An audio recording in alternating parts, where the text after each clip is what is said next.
Hello, folks. You're listening to P.P. Simmons Radio. Carl Gallup's your host on this June the 5th, 2013. My guest this afternoon is lead investigator Mike Zullo of the Cold Case Posse, Joe Arpaio, Maricopa County Sheriff's Office, Obama fraud case. Mike Zullo, I had you on the show today because there's still a few questions out there regarding this Obama Social Security number issue. I think the vast majority of our listeners and readers and subscribers, they get it. They get it now. You and Don Jeffrey have educated us and enlightened us in this issue. But sadly, other people, even people who claim to have massive credentials, don't seem to get it. As a matter of fact, it was just on Orly Taitz website today, reading, I just want to read a paragraph to you here. Apparently, Joe Arpaio has just made an arrest out in Maricopa County for people using fake Social Security numbers, and Orly Taitz and some of the others have gone crazy on this, claiming why can't he make an arrest in the Obama fraud Social Security. So let me read this paragraph to you, Mike, and then I'd like to get your comment on it and your elucidation for our listeners. All right, the quote from Orly Taitz site says, Arpaio arrests 28 people for using fake Social Security numbers, saying it is a Class 4 felony, and stating that he is trying to help the president and the country due to unemployment, yet through his sidekicks, Zullo and Jeffries, he claims that Obama's use of a stolen Social Security number is not a crime. Shame, Orly says.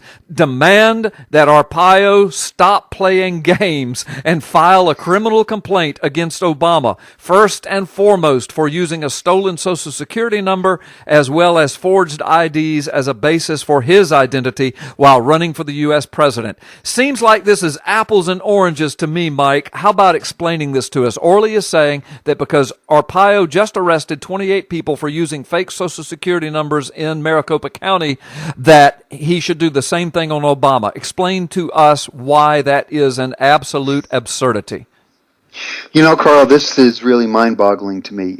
This woman professes to be an attorney, and attorneys are very skilled at picking apart words in sentences to draw connections.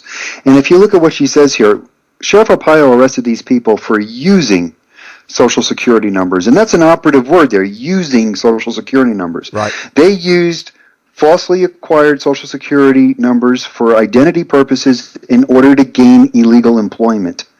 That's a criminal act. Mr. Obama, for all intents and purposes, has not committed a crime here in Maricopa County or the state of Arizona regarding his Social Security number.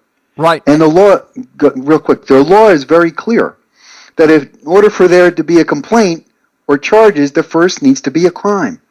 Yeah. No, go ahead. I'm sorry. I've got so much to say, too, but they want to hear. No, go ahead. Go ahead. Well, Carl. I was just cut that out. Just go ahead. Okay, but I was just going to say, so the whole matter comes down to jurisdiction. In other words, these 28 people that Arpaio just arrested, he arrested them because they used those Social Security numbers in Maricopa County to gain employment. That is a felony. But we don't have any record of Obama using his Social Security number in Maricopa County.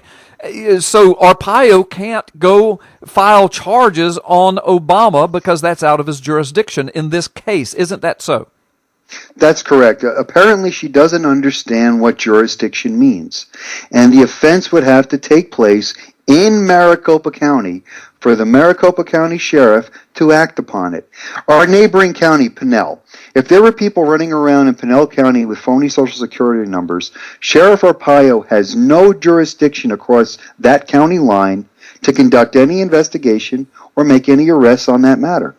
Right. That's called jurisdiction. And that's every place in every county throughout the country. Right. And as a matter of fact, I don't guess it's illegal, for example, for me to have in my wallet a Social Security card with a number that's not mine on it. Right here in the county in Florida in which I live, I can have that in my wallet, and that's not illegal. Now, if I produce it as a form of identification in my county, or if I try to get a job with it, or if I try to get financial benefit with it, then I've committed a felony, and then the local sheriff can arrest me for falsely using that Social Security card. However, The sheriff has no authority just to go around checking in my wallet to see if he can't just walk up to me on the street and say, "Hey, Carl, let me see your Social Security card. I want to make sure you're using the correct Social Security number." Isn't that scenario correct, what I just said? I believe it is. It's no different than you having your wife's Social Security number in your wallet. That's not your number. Right. And as long as you know that that's not your number and you don't try to use it to gain a benefit, you having that number, you've committed no offense in this county, or any other county for that matter. Absolutely. Now there are those saying, yes, but we know that Obama's used this Social Security number on his tax forms, et cetera, et cetera. Well, what you have explained and what Don Jeffrey has explained and what I've tried to explain to people is, number one, legally for courtroom evidence, we don't know that he has used that number for tax records. I mean, we've got some computer screenshots, we've got computer runs, and that's all kind of prima facie, but that's not 100% courtroom-ready evidence. So further investigation from the Social Security Administration, perhaps IRS, etc., would be required. Of course, the problem is those agencies fall under the jurisdiction, if you will. Obama's their boss. So it would be very difficult for us to say, okay, Obama's using a number on his tax forms, therefore let's go arrest him. So what has to happen, since there is some mystery, we admit there is mystery surrounding this number that he's supposedly using, that's why we're pushing for a congressional investigation, because Congress can get that information and they can do something with it. Am I correct about that?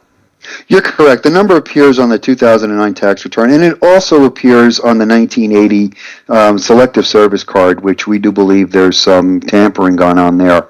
However, that doesn't mean that Social Security number was stolen by the President of the United States. We don't know how it was acquired. We don't know for sure if it was issued to him or not. There is no agency, federal or state, that has come forth and said, we never issued this number to this gentleman. Right. There's nobody saying that, and until that happens, we have no offense. Absolutely. Well, I really don't know how much clearer you and investigator Jeffrey could be on this. I'm certainly not the expert you guys are, but I've repeated this over and over again since I've been educated in this matter. And I don't know how you could be any clearer, but I guess what we want our listeners to know, and I know a lot of people are going to hear this, is that yes, there is mystery. There are some anomalies surrounding this supposed Social Security number that Obama's using, but what we know for sure, what we know with 100% certainty, is that the only identifying document he's ever proffered to the nation to identify who he is, that long-form birth certificate that was posted on the White House website, that is a 100% fabrication and forgery. So if we can get Congress to pick it up there, and then from there look into the Social Security number, from there look into the selective service number, I mean, they can probably weave this whole thing together and determine if this guy is one big identity fraud or if there have been some honest mistakes made. But only Congress can really unravel this, and this is why you and Arpaio have been insisting on a congressional investigation from the beginning. Is that correct? That's correct. And let me add something else too, Carl. There's the other show we did, we talked about what an inference is. There are people trying to draw a parallel between the fraudulent document that we have on the birth certificate and trying to make the jump or the conclusion that because that's fraudulent, therefore the Social Security number is fraudulent. We know that the birth certificate is fraudulent. However, we don't know what information was concealed, changed, added, or removed to that document yet. We just know it was created. So you can't make these conclusions yet. You have to know. For all we know, and I know people don't want to hear this, for all we know, that could be his Social Security number. Right. We just don't know. And banging the drum to get a complaint filed, which is something Orly Taitz continues to do, I am sorry that she's so entrenched in this.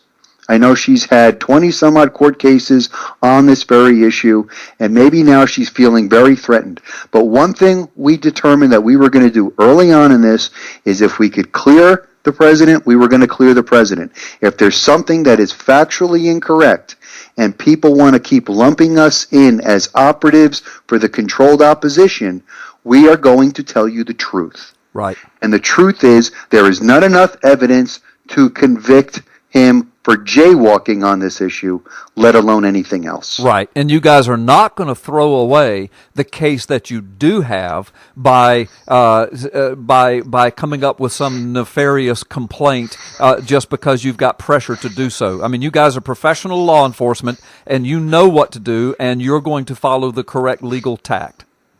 That's what we're going to do. And I think from this moment on, I think we've discussed this ad nauseum. This is our position. And for Orly Taitz or those that are so entrenched in this issue with her, I highly recommend you continue your own investigation and get to the bottom of it and deal with it by bringing complaints yourself if you think you have this. But there is no crime here.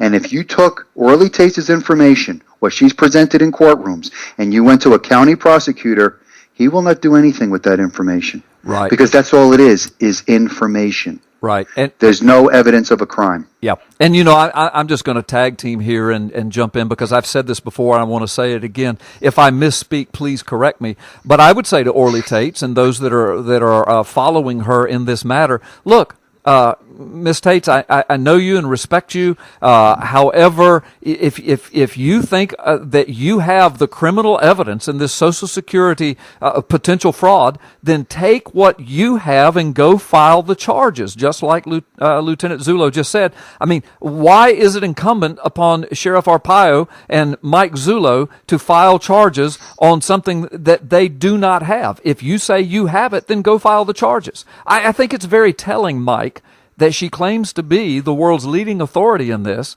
but yet doesn't seem to get the basics of the legal requirements and doesn't seem to get that if she's got what she says she has, she can file charges. Well, it's criminal law 101. And she's chosen to take this, and because she has to, into the civil arena. And let me just point this out. The statutory requirement, or I shouldn't say statutory requirement, the requirement for evidence in a civil proceeding is clear and convincing. You can't take those computer runs and get by with clear and convincing evidence. You just can't. They don't lead you anywhere. There is no conclusion. They stop short of their investigation and are trying to create an illusion of conclusion. Right. And there is no conclusion to that. Okay. All right. Well, I don't know how much clearer you can be. We're going to have to wrap this up. Mike Zullo, thank you again for your time. I know you're super busy, and I know this has to be awfully aggravating to you, but you've been so gracious and so patient to let me call you up and to get you on the air. But I think it's important work that you're doing. It's great that you're able to clear this stuff up. God bless you, Mike. We're following everything that you and Sheriff Arpaio are doing. Cold Case Posse, our prayers are with you, and thank you for being on PP Simmons today. Thank you, Carl. You're welcome. Well, folks, you have been listening to PP Simmons Radio. Your host, Carl Gallups, today on this June the 5th, 2013. Our guest this afternoon has been Mike Zullo, lead investigator, Cold Case Posse, Obama fraud case. Stay tuned to PP Simmons News and Radio, and we'll keep you posted as information breaks. God bless you. Do you ever wish that you could more powerfully, succinctly, and accurately speak to the message of your Christian faith and the Word of God?